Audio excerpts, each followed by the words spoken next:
বাজারও যখন খুব রাক্ষস হয়ে ওঠে যে না এইটা হলেই আমার কাজ, এইটা হলেই আমার ব্যবসা হবে, এই ধরনের কাজ হলেই ব্যবসা হবে, অমুক বা নাটকে বা অমুক জায়গায় একজন এই কাজটা করেছিল, তো সেইটা হিট হয়েছে, এখন সবাই আপনি ওইটাই করতে থাকেন।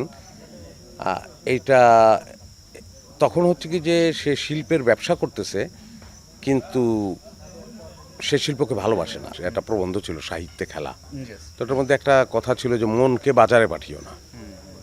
তা আমি যখন মনকে বাজারে পাঠিয়ে দেই, মানে বাণিজ্যে আমি মনকে পাঠিয়ে দিলাম, তখন হলো কি যে আচ্ছা এখন কি চলছে বাজারে, এখন কি চলছে, এইটা চলছে। তো তখন হচ্ছে কি যে আগে আমি বাজারকে চিন্তা করে লিখতে বসছি, তো তখন হয় কি সৃষ্টিটা ব্যাহত হয়। আসলে মনোযোগ দেওয়া, নবচেতনের সঙ্গে চেতনের সঙ্গম থেকে সৃষ্টি হলে তুমি যখন একটা লাইন লিখবা, সেটা হচ্ছে তোমার ওই বুধ হয়ে যাওয়া থেকে একটা লাইন তোমার আসলো, যেটা তুমি ওই বাজারের কথা চিন্তা করে লেখো নাই, লাইনটা তৈরি হয়ে গেছে, কারণ তুমি রূপ দিয়েছিল। এবং তোমার লেখাটা লিখে তুমি নিজেই আনন্দিত, বা দারুণ একটা লাইন হয়েছে।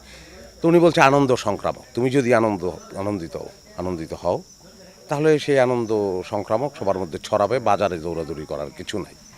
তো শিল্প আর বাজার নিয়ে কথাবার্তা বললে আমার আসলে কথাটা এইটাই